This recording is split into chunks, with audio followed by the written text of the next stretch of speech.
Bienvenidos. Esto es Fuera de la Caja. Yo soy Macario Esquetino y le agradezco mucho que me escuche en esta nueva emisión de largo aliento para continuar el tema en el que nos quedamos la vez pasada, que era el cómo la construcción de estas religiones monoteístas permite la existencia de sociedades muy, muy, muy grandes, como nunca antes habían existido, porque esta construcción social permite una idea básica que no comenté la vez pasada, pero sobre ella voy ahorita. Y es que tú dices, todos los seguidores de Jesucristo son todos hijos de Dios. Es decir, los haces iguales a todos. Ya no hay los López, los Hernández, los Yáñez, los González, sino que ahora todos son iguales, todos los que crean en Cristo. Ahora, ya están los que creen en Alá, esos son otros, y además no nos queremos y cuando podamos nos vamos a cortar la cabeza. ¿Por qué? Pues porque allá todos los hijos de Alá son iguales y aquí todos los hijos de Cristo son iguales, pero entre los dos grupos no son iguales. Esto es un avance contra lo anterior, en donde teníamos, pues, no sé, como le decía, a los Pérez, a los López, a los Yáñez, o si lo quieren en la época, los Julios y los Fabios y los Cornelios, en la época de los romanos. Pero no, ahora todos vamos a ser iguales. Ah, detalle. El Imperio Romano, como sucesor de la República Romana, está construido alrededor de estas familias. Estas familias son las que tienen el control del Senado. El Senado romano, ya cuando hay emperador, es decir, a partir de Augusto en adelante, ya el Senado está de adorno, la verdad. Pero, pues como quiera, da poder para ciertas personas. Uno que otro senador todavía logra convertirse en emperador, la mayoría de ellos van a venir del ejército, pero todavía el Senado funcionaba.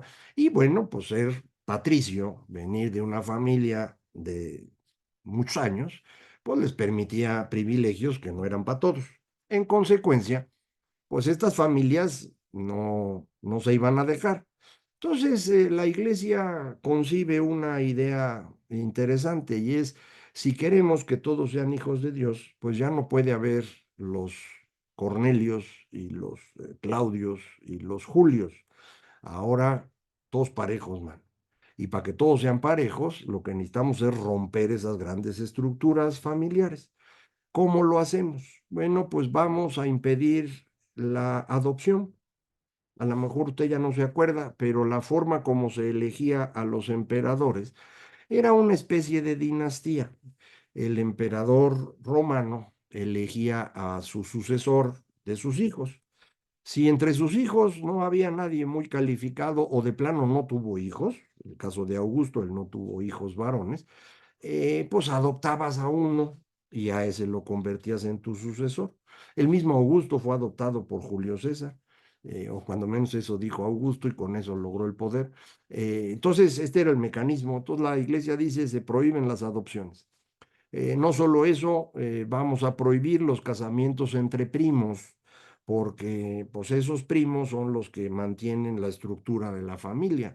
Entonces, si yo obligo a que los Cornelios tengan que casarse con Julios y Claudios y López y Hernández, pues se van a acabar los Julios, ¿no? Entonces, no hay casamientos entre primos, no hay adopción, pero además vamos a establecer que cuando se casa una pareja, esa pareja tiene que vivir fuera de la casa patriarcal. Esto rompe con la estructura, ¿eh? Es decir, así funcionaba Roma. El patriarca tenía a sus hijos viviendo ahí y mujeres que se casaban iban a vivir allá adentro y con eso se mantenía el poder del patriarca al interior de la familia. Sigue ocurriendo un fenómeno similar en la India hoy en día. Es lo más natural entre los seres humanos, así es como nos hemos organizado en milenios. Bueno, pues la iglesia dijo, naranjas y limas se me van a vivir a su casa. El casado casa quiere, órale, lléguenle. Entonces creas la familia nuclear. Ya no puede haber adopciones, ya no puedes casarte entre primos. Establezco que las mujeres sí pueden heredar, cosa que en el Imperio Romano no siempre ocurría. Y esto lo que va a hacer es que se empiezan a romper estos clanes y son reemplazados por el pueblo, ¿no? Por todo mundo. Y ese todo mundo pues, está formado por individuos que paulatinamente se van considerando a sí mismos individuos. Esto arranca, decía yo, por ahí del 600 y fracción. Eh, es un periodo en el cual Europa empieza a consolidarse, ya no alrededor de Roma, sino hacia arribita, alrededor primero de los francos, ¿no? Los merovingios, se ha de acordar usted. Luego llegan los carolingios, luego el Carlomango se convierte en el gran emperador de todo el centro de Europa. El inútil hereda a sus tres hijos, un cacho a cada uno, todos los tres hijos acaban peleándose. Es lo de siempre, ¿no? Pero esto va haciendo a la Europa que después vamos a conocer. Y se van organizando, insisto, en sociedades que son cada vez más de individuos y menos de grandes familias. Se van estableciendo ciudades. Estas ciudades tienen ciertos privilegios que no se tienen en el campo. Recuerde usted, durante el Imperio Romano, el esclavismo era la estructura más importante. Entonces los romanos esclavizaban a todo el que podían, esos eran los que trabajaban para que el romano pudiera echarse. Cuando se acaba el Imperio Romano, acaba la esclavitud, pero es reemplazada por la servidumbre.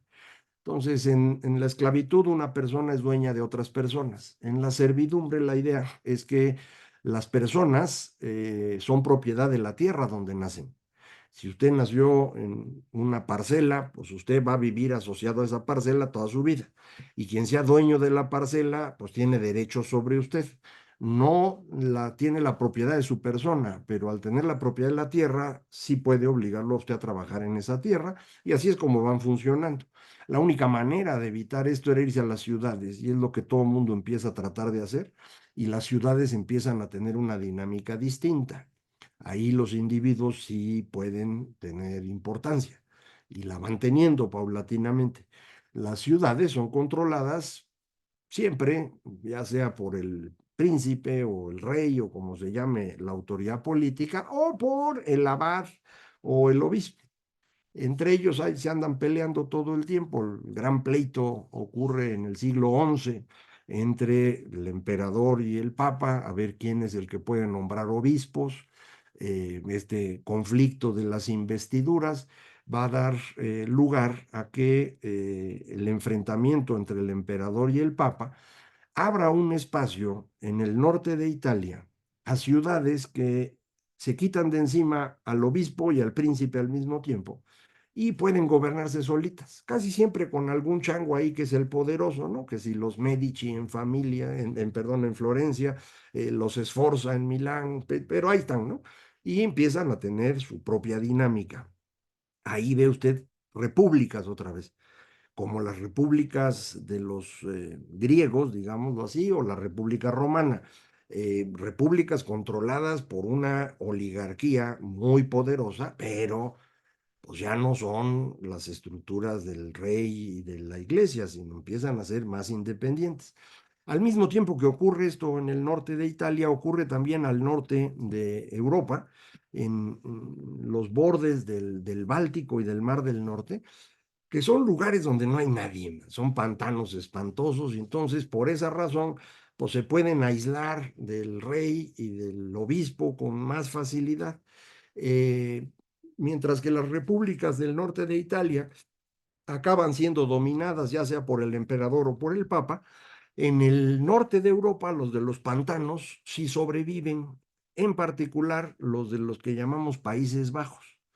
En este lugar, los gobernantes locales se logran defender primero del imperio y posteriormente, cuando los Habsburgos se dividen en dos familias, la que gobierna lo que llamamos Alemania genéricamente, y la que gobierna España, se echan su pleito con España. Son las guerras, la guerra de los 80 años se llama, y es larguísima, ¿no? Pues 80 años.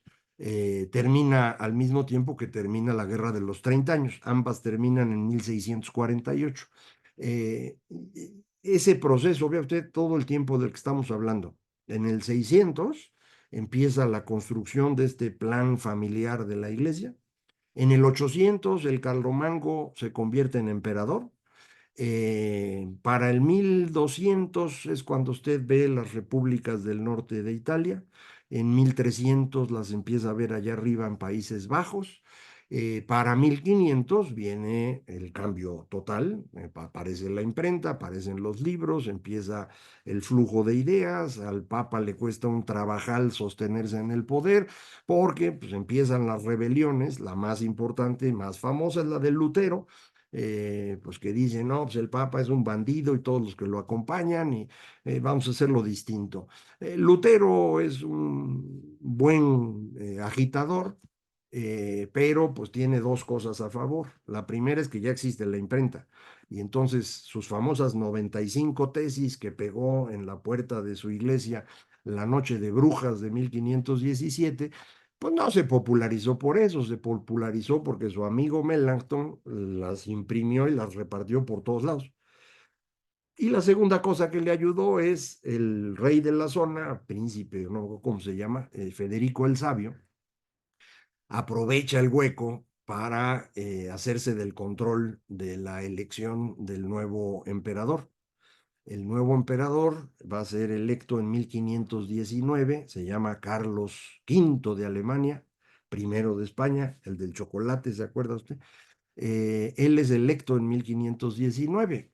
Fíjese cómo 1517 es cuando el Lutero la hace de tos y entonces su monarca aprovecha eso para hacerle más costoso a Carlos el proceso de elección. Los monarcas del Sacro Imperio Romano eran elegidos mediante 7 votos, 4 de príncipes y 3 de obispos. Uno de esos 4 votos de príncipes era Federico. Y entonces, pues le dice, ¿vas a querer mi voto, güey? Ahora sí, págale, porque ayúdame a cuidar al Lutero, porque me lo quiere matar el Papa. Entonces, son circunstancias que le permiten a Lutero ser exitoso. Una vez que Lutero es exitoso, empiezan a surgir un montón de otras alternativas a la visión católica. En el sur de Europa, en particular el sur de Italia y de ahí para todo el oriente, el conflicto no fue entre los protestantes, como les llamamos genéricamente, y los católicos. El conflicto fue previo y fue con los ortodoxos. La mitad sur de Italia estuvo controlada buena parte de la historia por Iglesia Ortodoxa. Entonces, por ejemplo, el pueblo de donde viene mi familia tiene dos santos. Un santo proviene de la Iglesia Católica y el otro proviene de la Iglesia Ortodoxa. El que viene de la Iglesia Ortodoxa es el que me dio mi nombre, San Macario, aunque usted no lo crea. Hay San Macarios y vienen de esa parte, de la parte ortodoxa, como le llamamos. Entonces, estos procesos en los que nos estamos moviendo, vea usted cómo la existencia de un solo Dios lleva a que todos deban ser considerados iguales, a romper las familias, y esto nos lleva a construir una sociedad diferente. Esa sociedad diferente toma su propia dinámica, empieza a generar estas ciudades. Las ciudades quieren defenderse del control de un lado el emperador, del otro lado la iglesia. Algunas lo empiezan a lograr. Los exitosos son Países Bajos. Y en Países Bajos, para que esto funcionara, un paso indispensable es la libertad de culto, porque pues si estás en el pantano, te estás peleando con el emperador, estás peleando con el papa, luego además vas a querer que todos aquí sean luteranos o calvinistas pues no se puede, güey. Entonces vamos a permitir que todo el mundo crean lo que quiera, siempre y cuando la sociedad en su conjunto pueda sobrevivir y ser exitosa. Es ahí en donde empieza la idea de que el Estado debe estar por encima de estas discusiones religiosas. Y entonces vamos a crear una cosa que con el tiempo llamamos el Estado laico. Pero en el fondo lo que significa es la desaparición de Dios, no como referencia personal, sino como referencia de la sociedad.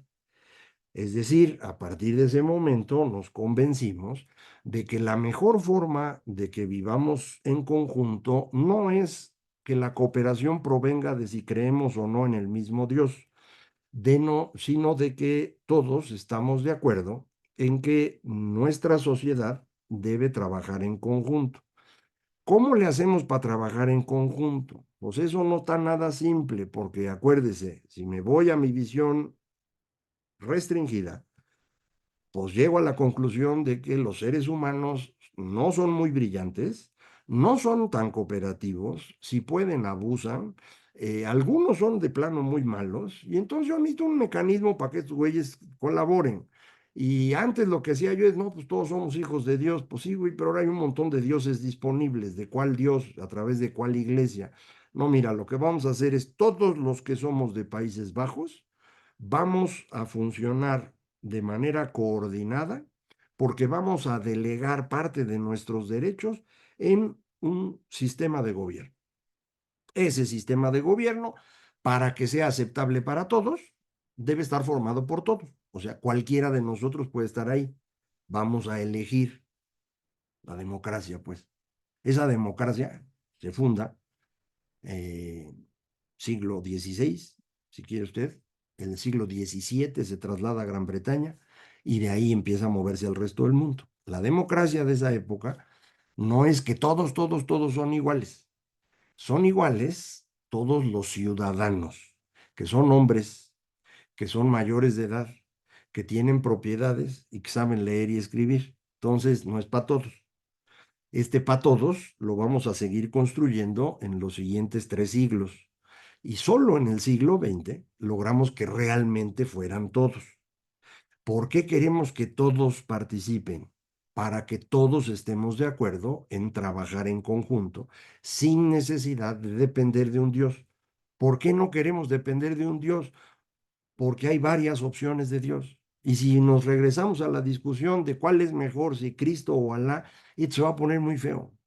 No tiene una solución razonable. En cambio, si decimos, mira, tú agarra a tu Dios en tu casa lo que tú quieras, pero a nivel social, los arreglos que hacemos son estos, ¿no? Esto es parte un poco del conflicto que ahora usted puede ver en Europa, en algunos lugares. A veces nos lo ponen como más amarillista en redes sociales y demás, pero sí ocurre que grandes grupos que se han movido de países musulmanes a países europeos, pues mantienen sus creencias islámicas y tienen razón, ¿no? No quedamos que aquí cada quien pueda agarrar su Dios, eso no es problema. El asunto es que se supone a nivel social el Dios no existe, existe en tu familia, en tu grupo. El detalle es que las estructuras del Islam no se transformaron igual que las estructuras occidentales. En el Islam se siguen manteniendo estructuras mucho más autoritarias, verticales. En particular, el fenómeno que a mí me parece más preocupante es el considerar a las mujeres de segundo nivel en el Islam. No en todas partes es así, pero sí es lo más común en los países islámicos, en particular en los islámicos y árabes que no es lo mismo, acuérdense, ¿no? El Islam es la religión, lo árabe es un asunto étnico. Los países que son al mismo tiempo árabes y musulmanes tienen una visión mucho más conservadora, digámoslo así, del Islam. Otros países islámicos como Indonesia, pues son muy diferentes. La India, toda la parte norte de la India tiene una presencia musulmana muy grande. La mayor parte de los musulmanes que había en la India cuando la independencia se movieron a Pakistán y luego a Bangladesh, pero aún así quedaron muchos. Ahora hay mucho conflicto en la India porque el primer ministro, el señor Modi, es un hinduista conservador y entonces quiere acabar con los musulmanes. Entonces, ojo, el tema de las religiones no tiene salida. Si nosotros queremos empezar a elegir a nuestros gobernantes por tema religioso, vamos a acabar muy mal. El gran avance de la modernidad fue ese. Mira, tú agarra a tu Dios a tu casa y lo que tú quieras, pero a nivel social no hay Dios. Lo que hay es un arreglo de todos nosotros y para que todos nosotros estemos ahí, lo que hacemos es todos podemos elegir quién gobierna y todos tenemos la protección del Estado a través del Poder Judicial. Y dividimos entonces el esquema de gobierno en los 3 poderes que usted conoce. Este proceso es un proceso que parte de la idea de que los seres humanos no son perfectibles. No vamos a tener nunca una sociedad de santos y de ángeles. Lo que hay son los animalitos que usted ve todos los días en la calle o que ve aquí en YouTube como su servidor. Es lo que hay. ¿Cómo le hacemos para que estos personajes imperfectos puedan vivir adecuadamente en una sociedad? Con buenas reglas, con buenos mecanismos para que esas reglas se cumplan y sobre todo que esas reglas sean acordadas entre todos. Eso es lo que construimos. Esa es la gran maravilla de la democracia, que no resuelve todos los problemas, es más, casi no resuelve ninguno, salvo que nos permite vivir en paz, creyendo lo que nosotros queramos y construyendo una sociedad más o menos exitosa. Hoy eso es lo que está en riesgo en el mundo y eso lo platicamos en la siguiente. Muchísimas gracias. Esto fue Fuera de la Caja.